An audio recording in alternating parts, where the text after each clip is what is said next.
Nick. Hi, everyone. Good morning. So what I'll do is kick off with a brief presentation. So for those of you who have seen this before, I'm sorry. And for those of you who haven't, I hope it'll give you a bit of context on who Engage are and why we've chosen to design the platform how we have.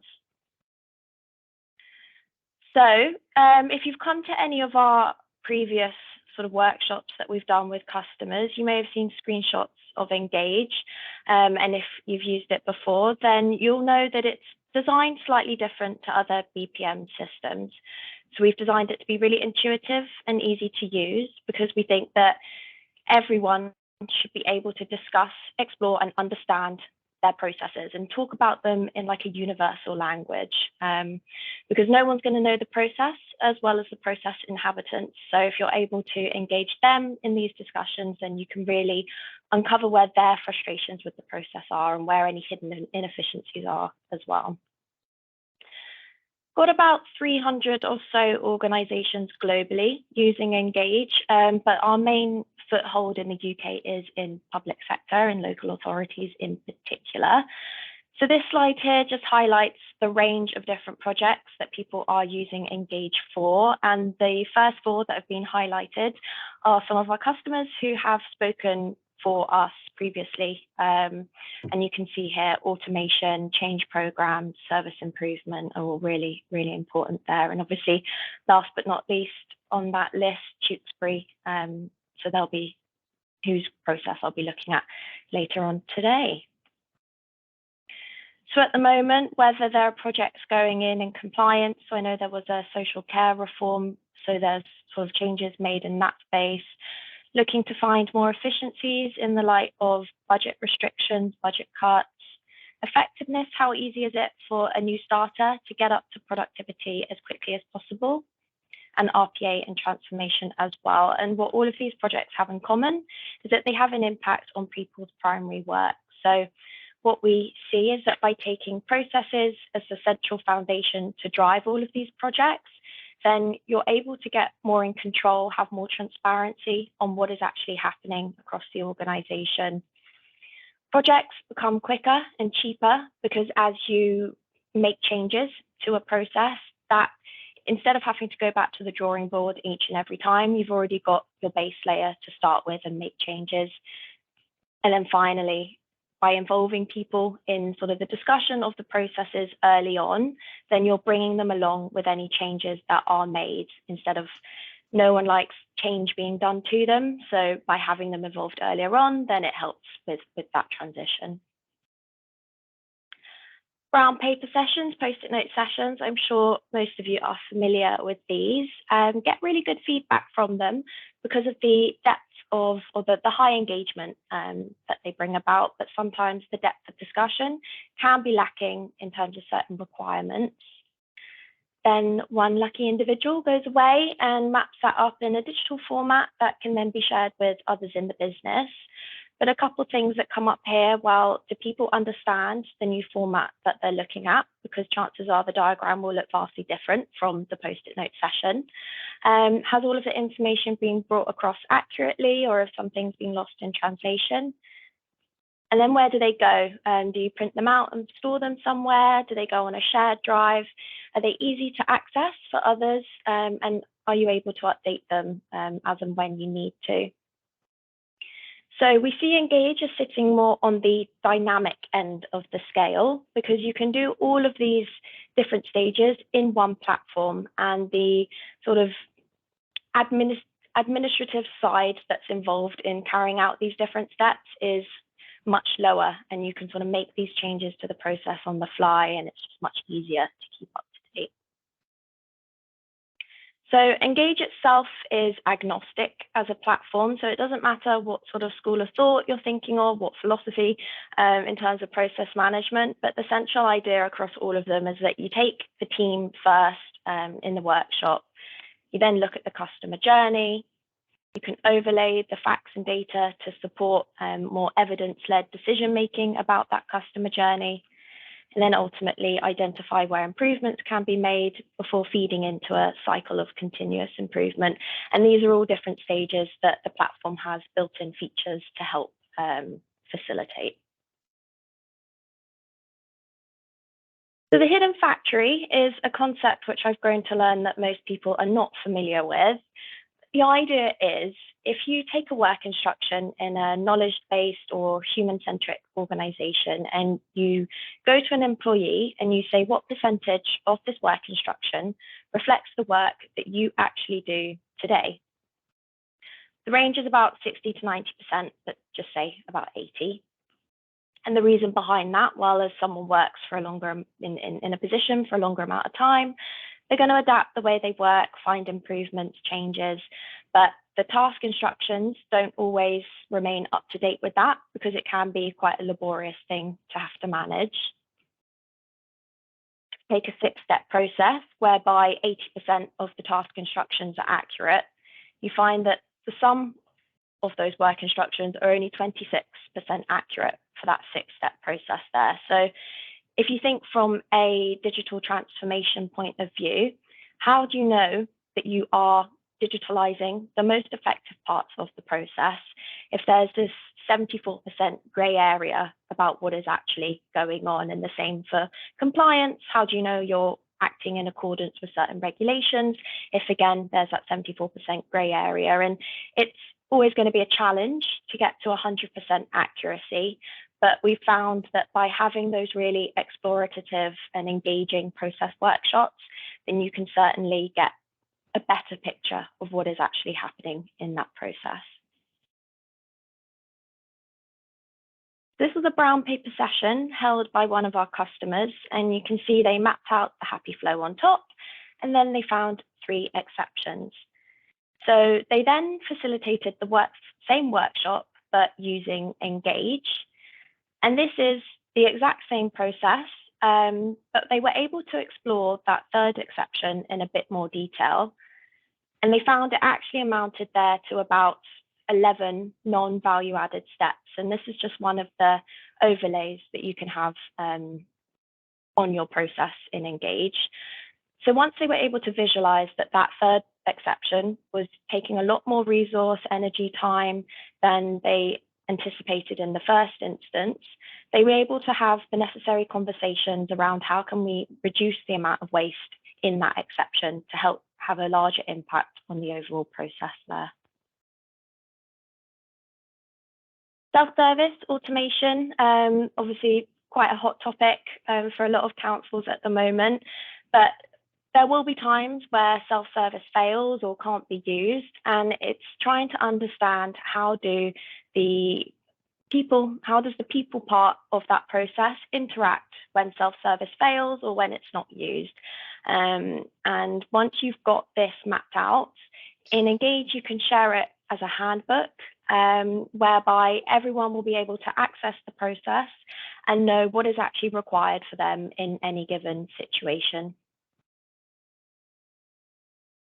Moving on to Engage itself. So we've designed the platform with 3 stages, essentially, of the process management journey in mind. The first one is obviously the mapping of the processes. So we use intuitive icons, so everyone at a first glance can see exactly what is happening in a process step. We like to say you can read through the process essentially as if it were a comic book. We have a built-in process logic syntax engine, which means essentially that the platform does a lot of the hard work behind the actual mapping for you. You just select the icon that you want, and then it will draw the arrows and everything else. We have a central database, which is called our tables module. And here you can upload, update, and manage any of the metadata that you might want to populate any individual process step with. So roles, applications, data, anything that you want to be tracking in your processes. Because there is a lot of information that you can have in your processes, you only want to show and hide specific information at any given point. Otherwise, it will become overwhelming and cluttered. So we have a feature in place to help with that. For every category of data that you have in your processes, an automatic or a swim lane will be automatically generated by the system for you. A built-in calculator to do your as-is and to-be comparisons, and then the value added you've seen already. Finally, once you've mapped out your processes, where can they go? So in Engage, we can build a landing page essentially that can be linked to your intranet, and then everyone can find the process that they are looking for. You can leave comments and feedback on shared processes to have that channel of communication. And as we're a SaaS product, there's no technical implementation involved. So these are the three modules that I'll touch on today. The modeler is where you can do your mapping and analysis of the processes. We do actually have a brainstorm app, which mimics those brown paper sessions with the high engagement, and those post-it notes can be automatically generated into steps for you. The viewer is that read-only space of the modeler, so you share all your processes there and can get feedback on them. And the team board is essentially a task board. Whilst there is no technical implementation, we do obviously help with embedding the platform in an organization, and typically that's a two-phased approach. The first one will be training up the core users, making sure everyone's comfortable with using it effectively, and setting up the environment to conform to your expectations as well. And then the second phase, when we think about rolling it out to the wider organization. So a few councils now will have different process owners in different service teams around the council. So when it gets to that stage, how do we make sure there's governance around using it and everyone's using it as effectively as possible? So unless anyone had any questions on that, I will jump into the demo. As I said, SaaS-based, so just logging in with my credentials here, and we do offer single sign-on as well. I'm just going to select the project that I want to work in, and this is the modeler environment where you can do the building and analyzing of the processes. So we've designed it intentionally to resemble Microsoft 365. It's a new platform, so you just want everyone to feel as comfortable as possible with using it, and that's just one of the ways that we help to do that. On the left is where you can file and compartmentalize your different processes. You could have different service teams, departments, or primary processes, supporting processes, however you want to set that up. Down here is the description pane. So as you map out each individual process step, you can include a more detailed work instruction description about what is actually involved in carrying out that process step. So these can be links, screenshots, videos, and I'll show you in a bit how you can also link some documents as well. So before I move into the process which Tewkesbury sent over, I'm just going to map a really simple sort of three-step process to show you what that looks like in Engage.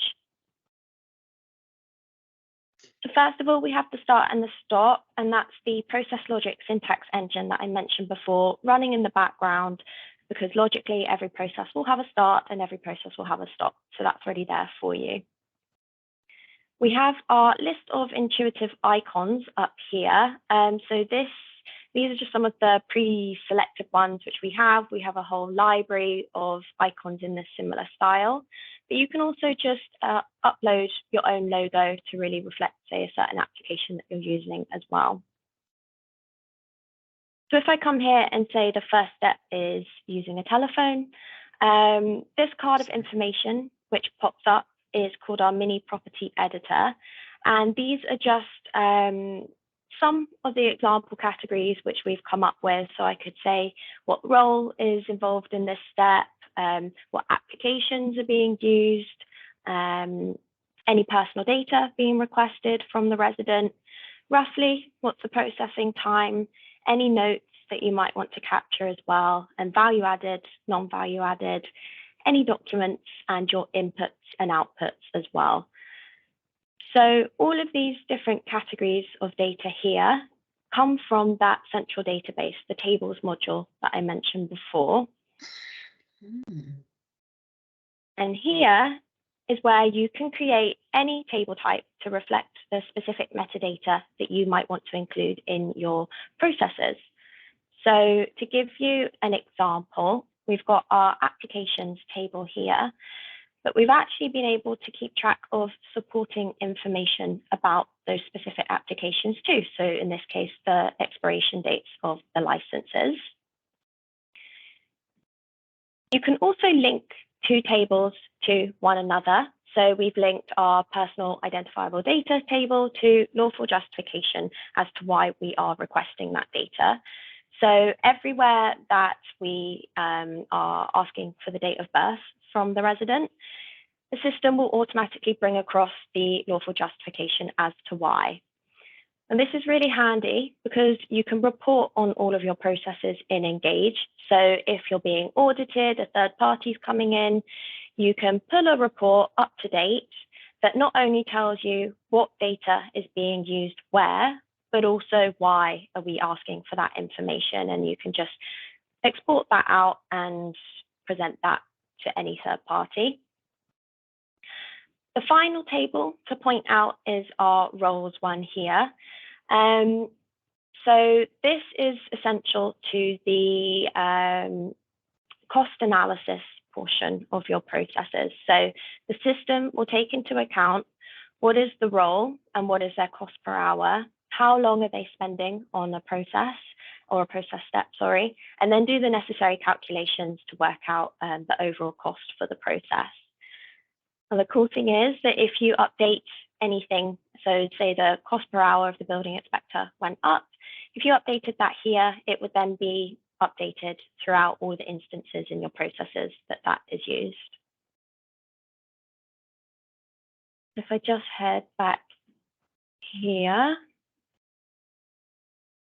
first step, we answer the phone. The call center does that, takes them roughly about 5 minutes. We next use our CRM to look up resident. Same person's doing that. And then we just send confirmation email. Same again. Really simple 3-step process, but obviously there will be multiple pathways that a resident can contact you by. So if you're in a workshop, you've mapped out that first one, you can retrospectively insert a choice to then have your second branch inserted like that. So we can say, how does resident contact? Top branch is by phone, and then the bottom one's email. And then we can say we check our emails. And instead of having to map out that lower branch there, we can just drag and drop to show the flow of the process like that. And just as simply, if I wanted to say chatbot 2, we've now got that third branch that we can also just drag and drop with. Just like Word as well, backspace works. And even something as simple as flipping around the process branches, you can just do that really easily. As people do a lot more mapping, particularly council-wide, there tend to be processes or portions of a process that are repeated throughout the organisation. So to save you from having to map them out each and every time, if you've already mapped the process once before, you can just come to a different area or come to your project and then select from that project the process that you want to insert. Can take a little while just to update it there. Of course, on a live demo, it's when something doesn't work. I'll just try with this one.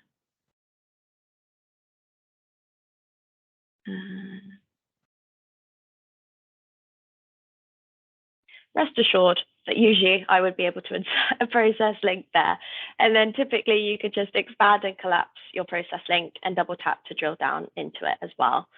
So this is a very short process that we have here, but naturally the processes will become much longer, more complex. So if you wanted to just create a sub-process out of any of your steps, you can just highlight, right-click, create a sub-process, And this is what the process link would look like in terms of expanding and collapsing and double tapping to open it up in a separate tab like that. So those are some of the basics. There are other icons which have built-in functionality to them, but that's just a good place to start for now.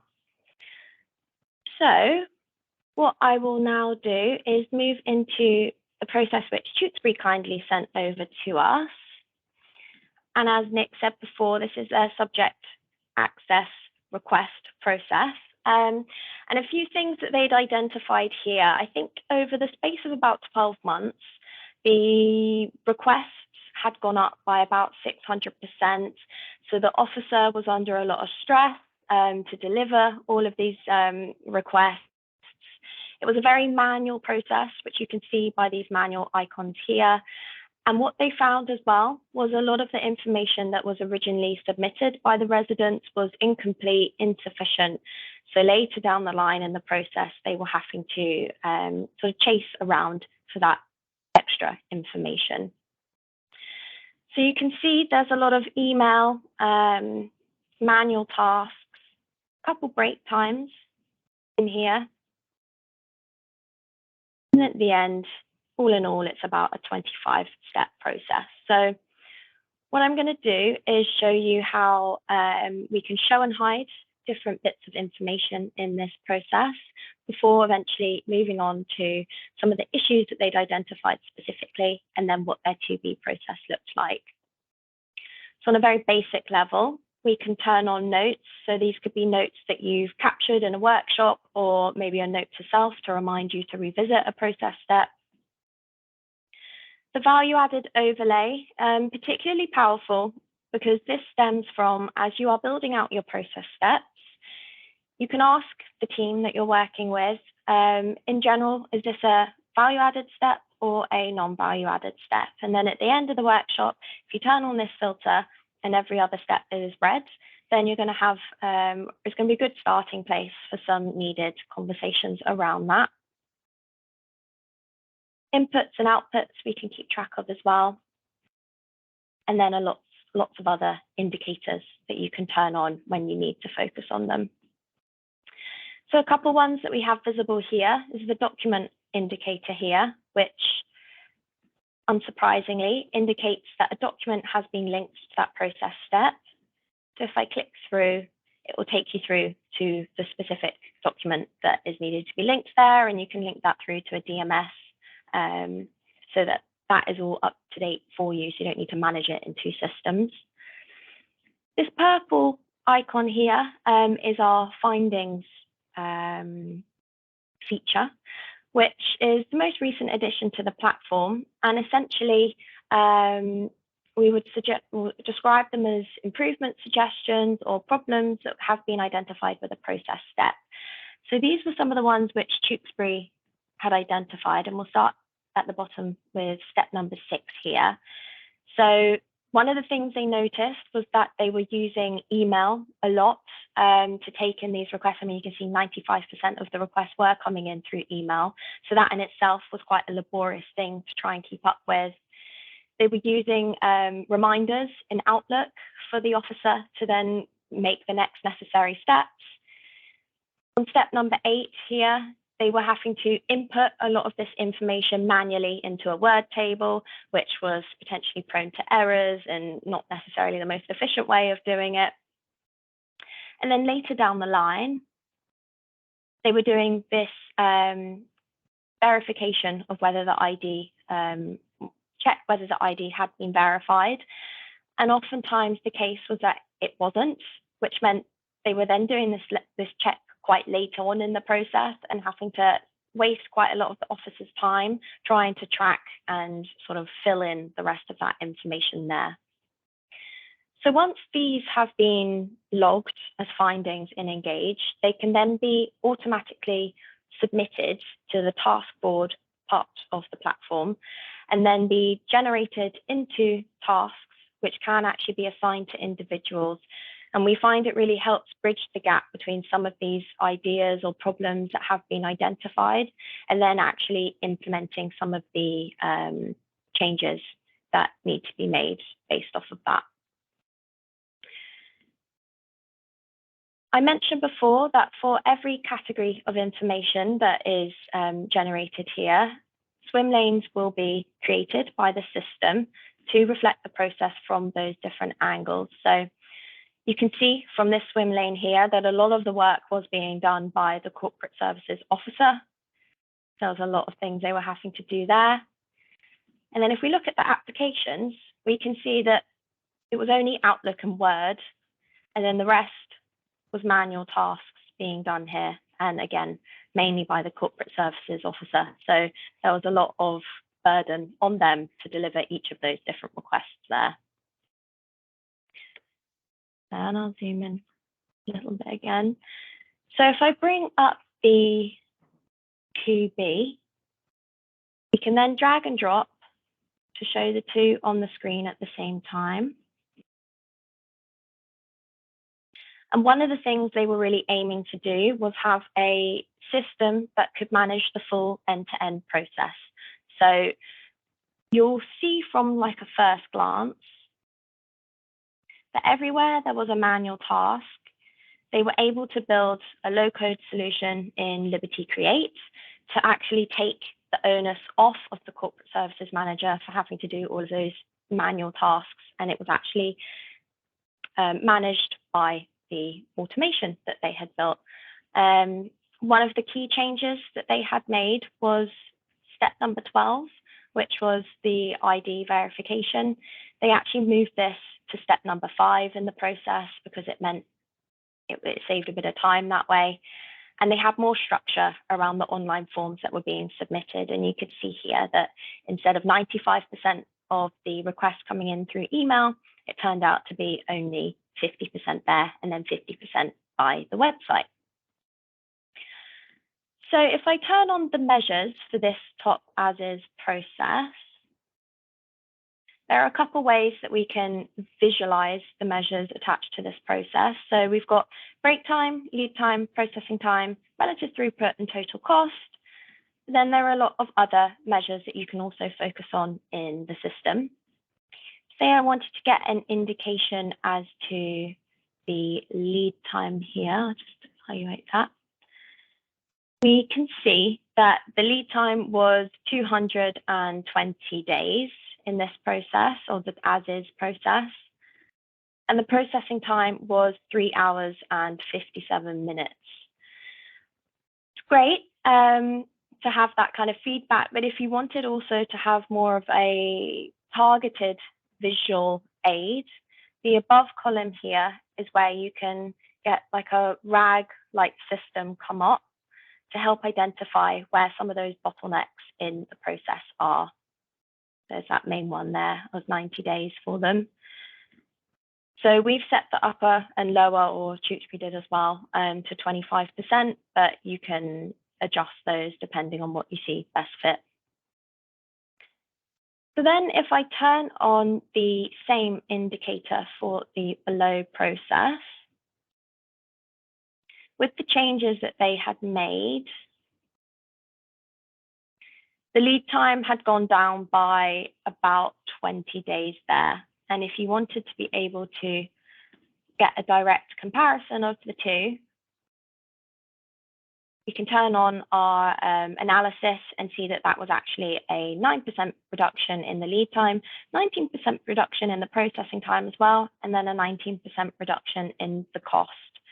And that was based off of primarily being able to manage the system now in Liberty Create, but also some of those changes they had made to doing the identity check a bit earlier on in the process rather than later on.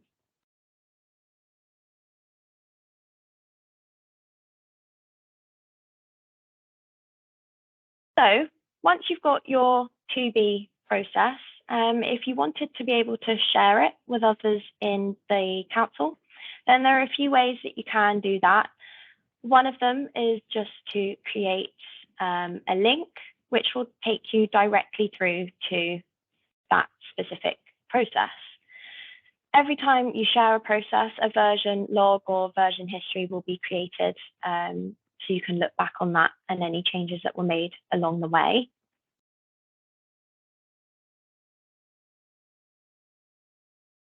So now I'm just creating that link that will take us directly through to this very process here. And this is in the read-only version of the platform, which is the viewer.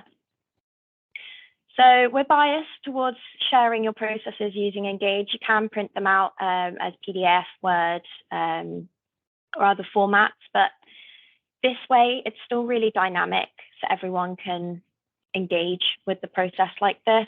And if you double tap on a process step, it will take you through to a single step view. So if there's any descriptions included here, any documents that have been linked, you'll be able to read through it in like a handbook format there. One of the things you can do in the viewer environment is, as I said before, leave comments and feedback. So if I turn on the document description there, say step number 12, there was an issue here, problem identified. Hopefully it will be a little bit more explanatory than that. Everyone who has the link to this process will be able to see that this comment has been left, and the process owner will receive a notification to let them know that the comment's been left. So the next time that they log back into the modeler, they will be able to approve that comment, reply to it, and have that channel of communication going there. So as I said, this is just one specific process which I have created a link to be able to access. But every time a process is shared or published, I'll refresh that so it looks a bit prettier. Processes can become a part of this process navigation structure. So this is just a generic landing page which we've built, but typically we would take into account, so say if you're working in a specific area, we could build a landing page to reflect that department, or you could hand us your org structure and we'll build the tiles to reflect your own structure. The idea is that anyone can find the process that they're looking for as quickly and as easily as possible. So if you know the name of the process, you can search for it up here. But if you don't, you can just click through a few tiles to then find the process relevant to the area that you're working in. One of the other things that you can do in the viewer and the modeler, but in the viewer as well, is to report on all of the data that you have in your processes. So one of the reports that people tend to like is what applications are being used either across what processes or by what roles, particularly if you have legacy systems, you're looking to reduce them, or if you've got expensive systems and you want to know who's actually using them, do we need them? You could get this cross-reference table here, which could tell you if I'm going to make a change to Oracle, I would need to inform the call center and the sales department, and then potentially train them up in a new system as well. Finally, we have the team board.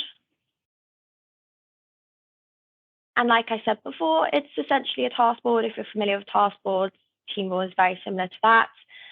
Behind the main aim or story that you're working towards, there's this card of information which is completely customizable, and then you can assign the smaller tasks to different individuals to carry out that wider aim. We have this on an entire team overview, but you can also have it on an individual level as well. And to show you the findings, so you'll remember in the modeler when I went through those purple logged findings that had been identified, I then exported those to a team board, and the system had automatically generated these tasks for me. So I didn't have to manually create any of these.